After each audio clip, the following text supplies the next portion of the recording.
Bon matin tout le monde. Merci beaucoup de vous joindre à moi pour mon premier vidéo. Mon nom est Martin, je suis le créateur de la page History Dude. J'ai créé cette page-là pour vous montrer à quel point j'ai une belle ville, la ville de Montréal, et j'aimerais vous montrer son histoire à travers les monuments et les bâtisses. If you speak English, please turn on your captions so you can read the English subtitle. Aujourd'hui, comme premier monument à visiter, on va aller à la Place d'Armes pour voir le monument Maisonneuve, qui est le fondateur de Montréal. Alors suivez-moi, je vous montre ça.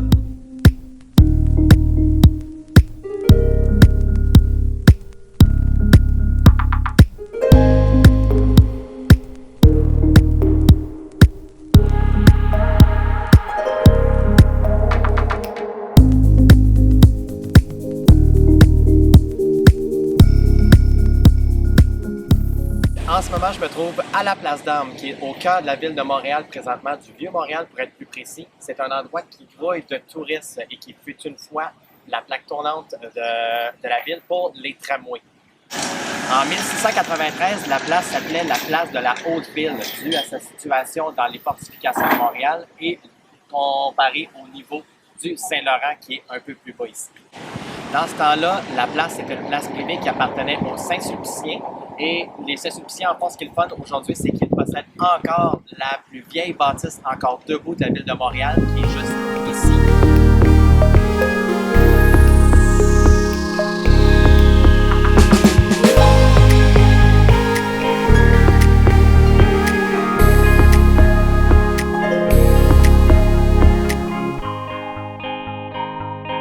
C'est entre 1824 et 1830 que la basilique Notre-Dame est construite pour remplacer l'ancienne chapelle de Montréal.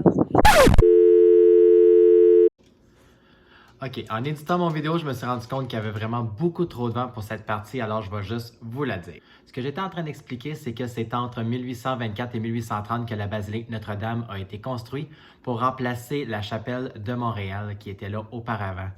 Et comme vous allez pouvoir voir dans les prochaines images, c'est que la ville a installé de la brique qui forme l'emplacement de l'ancienne chapelle. À la fin de la construction de la basilique Notre-Dame, les Saint-Sulpiciens vendent la place à la ville et ça devient une place publique. Aujourd'hui, ça reste un atout à visiter autant pour les Montréalais que pour les touristes.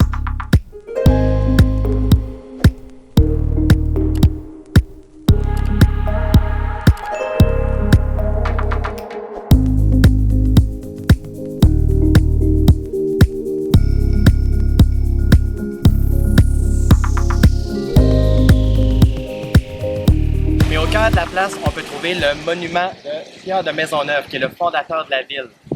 C'est pour fêter les 250e anniversaire de la ville que la statue, l'œuvre de Louis-Philippe Hébert, qui est un sculpteur canadien, a été érigée au milieu de la place.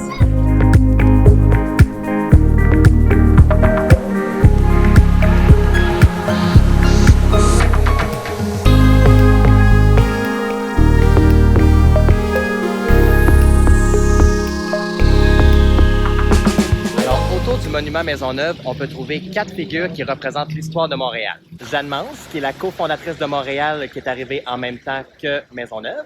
Charles Lemoine, fondateur de la ville de Longueuil sur la Rive-Sud. Un Iroquois, qui représente les Premières Nations. Et Lambert Close, gouverneur intérimaire de Montréal, et son chien. Une légende veut à propos du chien qu'au 17e siècle, il y aurait eu un grand feu dans la ville. Et pour éteindre le feu, le chien aurait pissé dessus. Est-ce que c'est vrai? Laissez-moi savoir dans les commentaires si vous trouvez que la légende pourrait être vraie.